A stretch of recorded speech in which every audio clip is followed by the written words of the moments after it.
అండి అందరికీ. అందరూ ఎలా ఉన్నారు? బాగున్నారా అందరూ?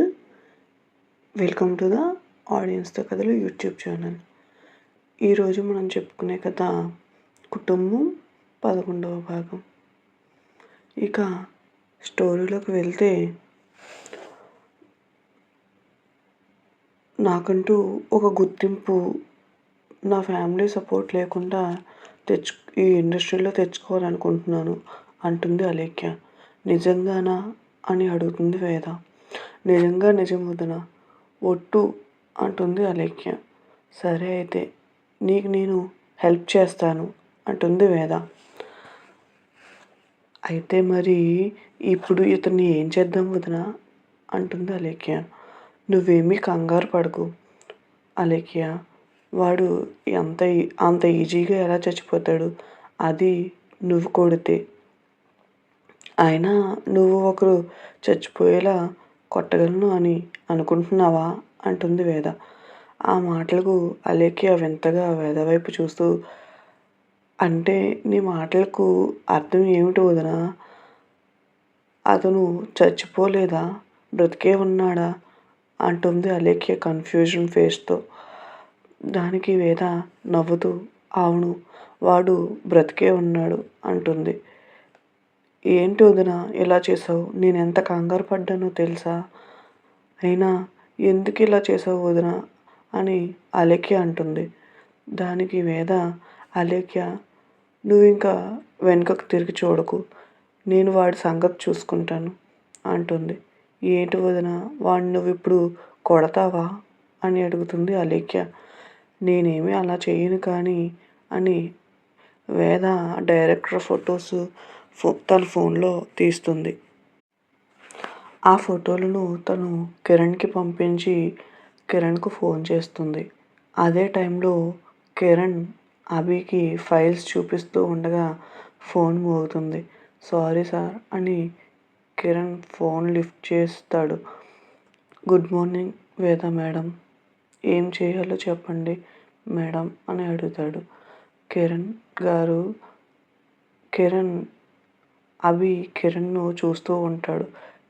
కిరణ్ ఫోన్ను స్పీకర్లో పెడతాడు.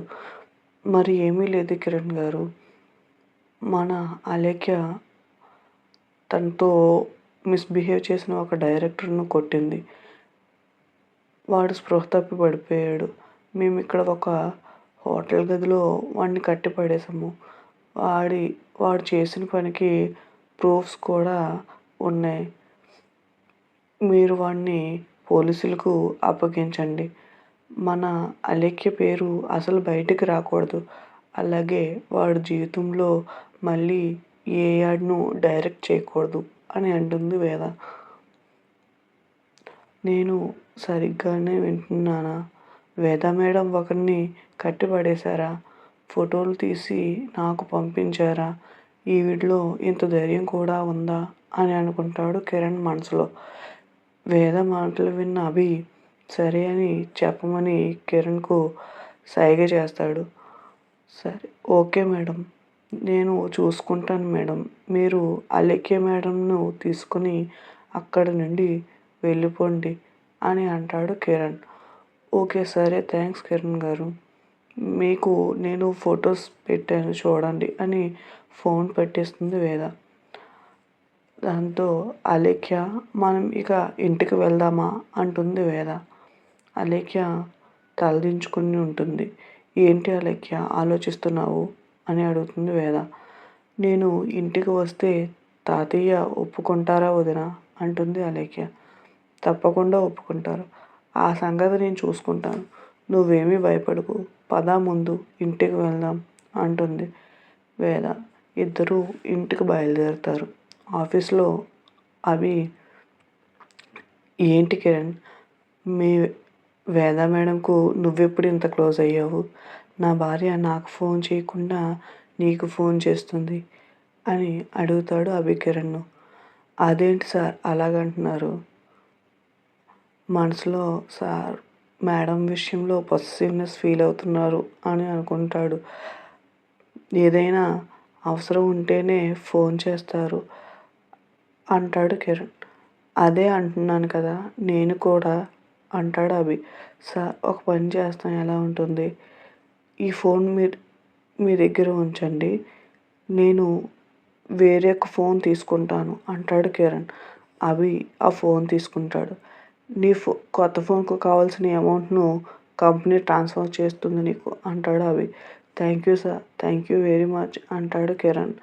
సరే కానీ నేను ఇంటికి బయలుదేరుతాను అని అభి ఇంటికి బయలుదేరుతారు. సార్ ఏంటి ఇంత తొందరగా ఇంటికి వెళ్తున్నారు అనుకుంటాడు కిరణ్. వేద అలేఖ్యను ఒక కాఫీ షాప్ దగ్గరికి తీసుకువెళ్తుంది. ఏంటి వదిన ఎక్కడికి తీసుకొచ్చావు అని అడుగుతుంది అలేఖ్య. వేద ఇంటికి వెళ్దాంలే కానీ ముందు నువ్వు కొంచెం కాఫీ తాగు. కాఫీ తాగితే కొంచెం నీ మూడ్ కూడా సెట్ అవుతుంది. పద ముందు వెళ్దాం అని ఇద్దరు కాఫీ షాప్కి వెళ్తారు. అక్కడ కాఫీ తాగి వేద అలేఖ్య ఇద్దరు బయటకు వస్తుంటే వేద ఒక అతనికి డాష్ ఇస్తుంది. సారీ అండి చూసుకోలేదు అంటుంది వేద. అతను ఏంటి చూసుకోలేదు? కళ్ళు నెత్తి మీద పెట్టుకుంటున్నావా అని అడుగుతాడు. ఏంటి అలా మాట్లాడుతున్నావు? సారీ చెప్పాం కదా అంటుంది అలేఖ్య. గుద్దేసి సారీ చెప్తే సరిపోతుందా అంటాడు అతను. నీకు సారీ చెప్పడమే ఎక్కువ. అయినా మేమెవరమో తెలుసా నీకు అంటుంది అలేఖ్య. వేద అలేఖ్యను నువ్వు ఆగు అలేఖ్య. తనేదో వాగుతున్నాడని మనం కూడా అలాగే ఉంటామా అంటుంది వేద. అప్పుడే ఇంటికి బయలుదేరిన అభి కారు ఆ కాఫీ షాప్ను క్రాస్ చేస్తుండగా అభి అక్కడ వేదను అలేఖ్యను చూసి డ్రైవర్ను కారు ఆపమంటాడు. డ్రైవర్ కూడా కారు ఆపి సార్ నన్ను ఏమైనా వెళ్ళమంటారా అని అడుగుతాడు. అభి డ్రైవర్ని ఆగమని చెబుతాడు. మనసులో తను ఇప్పుడు ఈ సిచ్యువేషన్ ఎలా హ్యాండిల్ చేస్తుందో చూద్దాం అని అనుకుంటాడు.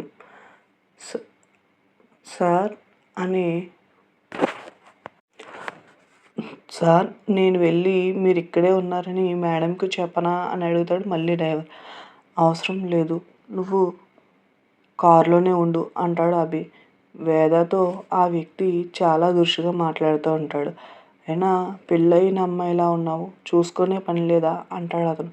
దానికి వేదకు కోపం వచ్చి లాగి చెంపపై ఒకటి పీకుతుంది.